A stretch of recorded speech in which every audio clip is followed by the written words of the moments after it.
بسم اللہ الرحمن الرحیم۔ السلام علیکم، میں ڈاکٹر سائمہ اقبال، آپ سب کو میں اپنے یوٹیوب چینل نئی سوچ ود ڈاکٹر سائمہ پر خوش آمدید کہتی ہوں۔ آج ہمارے لیکچر کا عنوان ہے جدید اردو غزل کا ارتقاء۔ آئیں سٹارٹ کرتے ہیں۔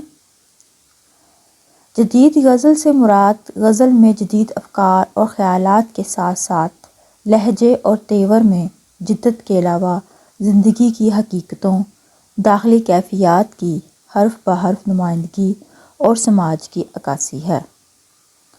جدید غزل کو شعراء نے اپنی غزل کی بنیاد حقیقت نگاری پر، پرخلوص داخلی جذبات کی تشہیر اور اپنے عہد کے حالات کی سیدھی عکاسی پر رکھی ہے۔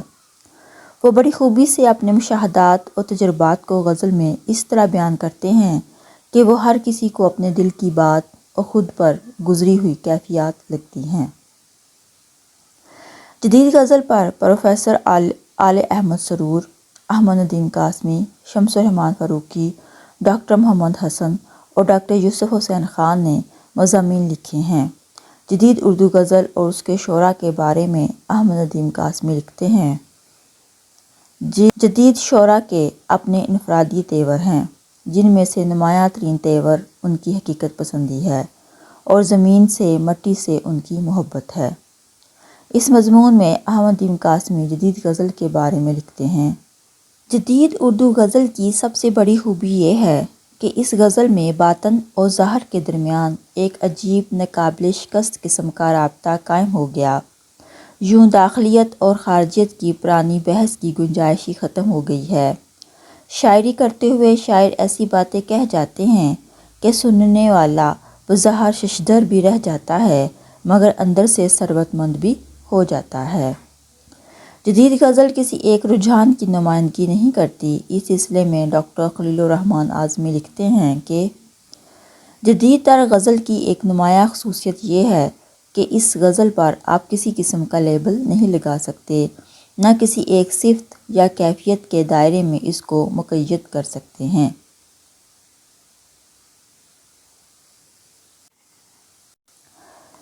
ڈاکٹر محمد حسین نے اپنے مضمون کچھ جدید غزل کے بارے میں ہندوستان اور پاکستان کے کچھ مشہور شعراء کے نام لکھے ہیں۔ ہندوستانی شعراء: فراق گورکھپوری، جگر مراد آبادی، مجاز، جذبی، مجروح، جانثار اختر، خلیل الرحمن اعظمی، شہریار، مظہر امام، کیفی اعظمی، بشیر بدر، سردار جعفری، روش صدیقی اور ساحر وغیرہ وغیرہ۔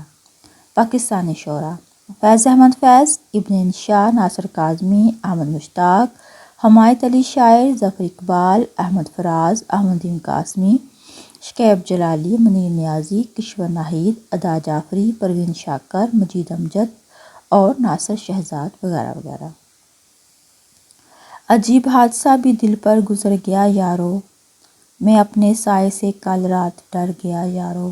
شہریار: کنویں بھی ختم ہوئے، پنگھٹوں کا دور گیا، یہی سبب ہے کوئی تہ میں جھانکتا ہی نہیں۔ کشور ناہید: دست بدستہ شہر میں کھولے میری زنجیر کون، دشمنوں کے ساتھ میرے دوست بھی آزاد ہیں۔ پروین شاکر: ڈاکٹر یوسف حسین خان نے اپنی کتاب اردو غزل میں لکھتے ہیں، ہماری جدید شاعر مقصدیت اور اجتماعیت کے محرکوں کو چھوڑ کر باطنی خلش اور کرب اور وجدانی تجربوں کو ابھارنے کی کوشش کر رہے ہیں، جو اس وقت عالمی ادب میں جدید ترین انداز فکر و نظر ہے۔ اردو شاعری کا جدید دور 1874 سے شروع ہوتا ہے، جب مولانا محمد حسین آزاد اور مولانا الطاف حسین حالی کی مشترکہ کوششوں سے پنجاب میں جدید اور آزاد مشاعروں کی طرح ڈالی گئی۔ محمد حسین آزاد نے اپنی ایک نظم شب قدر پڑھ کر اردو میں جدید شاعری کی پہلی اینٹ رکھی۔ مولانا الطاف حسین حالی نے ان آزاد مشاعروں میں حب الوطنی اور رحم انصاف جیسی نظمیں پڑھیں۔ انہوں نے انجمن پنجاب کے ایک جلسے میں اپنے خیالات کا اظہار ان الفاظ میں کیا: اے میرے اہل وطن آؤ، آؤ برائے خدا اپنے ملک کی زبان پر رحم کرو، اپنے وطن کی قدیم ناموری کو بربادی سے بچاؤ تمہاری شاعری چند محدود آہتوں میں بلکہ زنجیروں میں قید ہو رہی ہے۔ اس کے آزاد کرانے میں کوشش کرو، نہیں تو ایک زمانہ تمہاری اولاد ایسا پائے گی کہ ان کی زبان شاعری کے نام سے بے نشاں ہوگی۔ جدید شاعری میں تمثال کاری کے ساتھ ساتھ منظر نگاری، تسلسل، روانی، سادگی اور الفاظ کی خوبصورت دست و بست موجود ہے۔ غالب نے غزل کو زندگی کی ترجمانی کا ہنر دیا، جس میں انسان اور انسانیت کے ہر پہلو کو اجاگر کیا گیا ہے، دماغ و دل کی دوئی کو ایک کر دیا ہے۔ اس وجہ سے غالب کو آج کے دور کا رہبر قرار دیا گیا ہے۔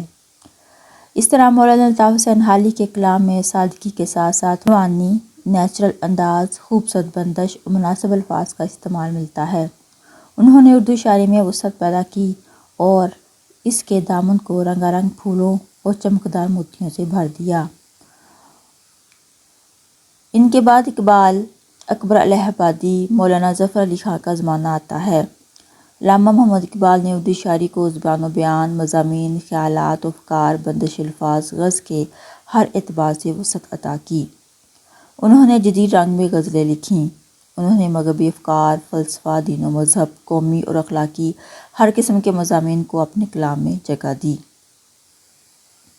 میں تجھ کو بتاتا ہوں تقدیر امم کیا ہے، شمشیر و ثنا اول طاؤس و رباب آخر۔ تجھے ابا سے اپنے کوئی نسبت ہو نہیں سکتی، وہ کردار، تو گفتار، تو ثابت، وہ سیارہ۔ اردو شاعری میں یہ بھی جدید رنگ تھا جو جدیدیت کا علمدار بھی تھا۔ مولانا ظفر علی خاں نے اردو شاعری میں ہنگامی موضوعات اور صحافتی انداز شامل کر کے اردو شاعری میں وسعت پیدا کی۔ اس کے علاوہ اکبر الہ آبادی نے اردو شاعری کو مزاح اور ظرافت عطا کر کے اس میں جدیدیت کا رنگ بھرا۔ کیا کہوں احباب کیا کارہا نمایاں کر گئے، بی اے کیا نوکر ہوئے، پینشن ملی اور مر گئے۔ اس زمانے میں اختر شیرانی نے جدید اردو شاعری کو رومانویت سے روشناس کروایا اور محبت کے کھلم کھلا گیت گائے۔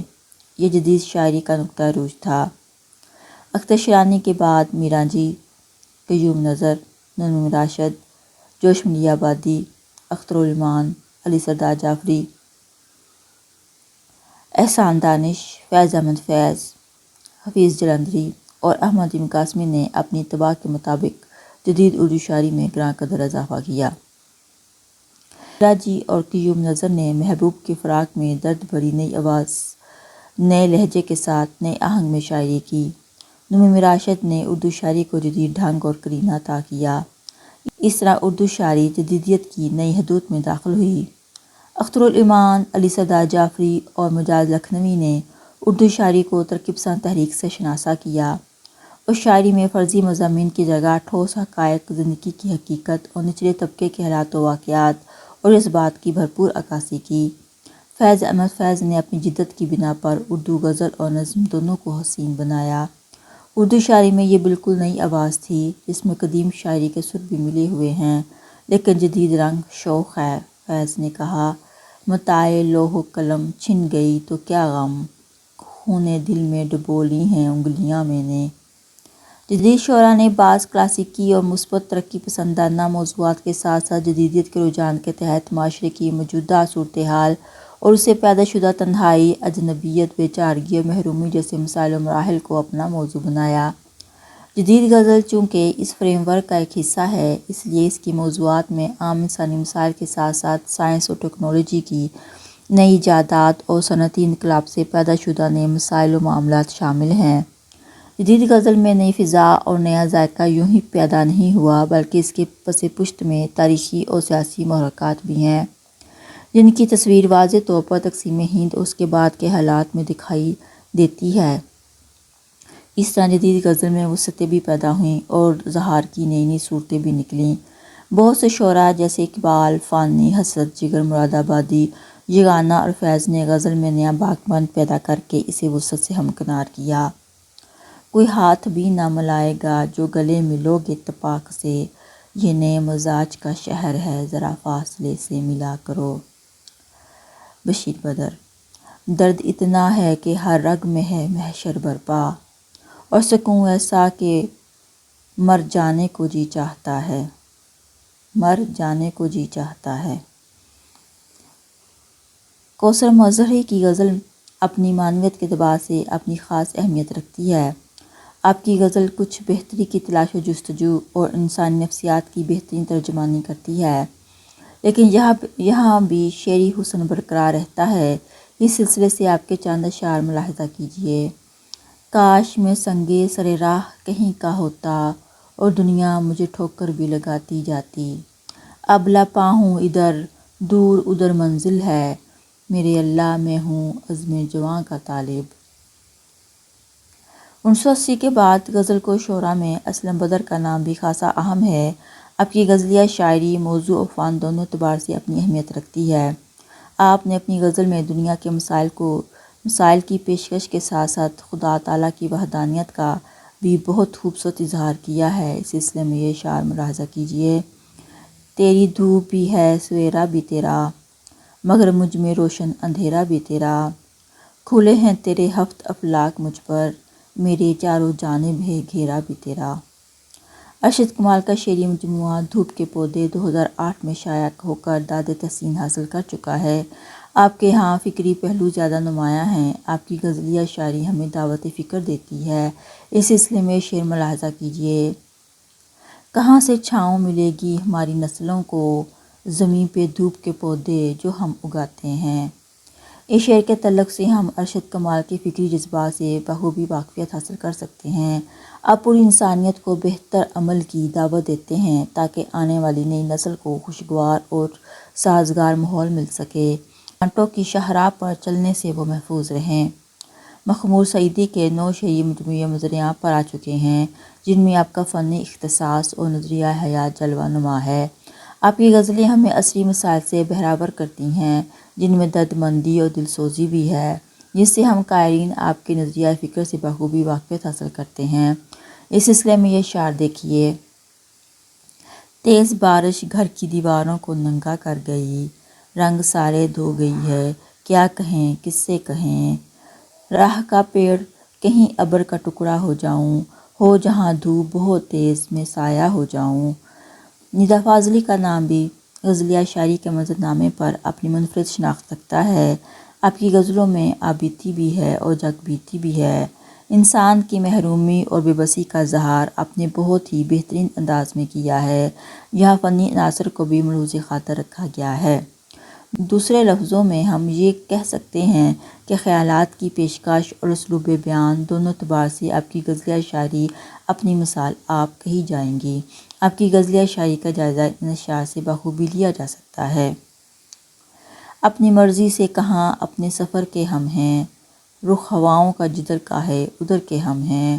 چلتے رہتے ہیں کہ چلنا ہے مسافر کا نصیب، سوچتے رہتے ہیں کس راہ گزر کے ہم ہیں۔ اردو شعر و ادب میں کلیم عاجز کا نام بھی خاصا اہم ہے۔ آپ نے اردو غزل کو نئی معنویت عطا کی۔ آپ کی غزلیں آپ کے جذبات و احساسات کی بہترین ترجمانی کرتی ہیں۔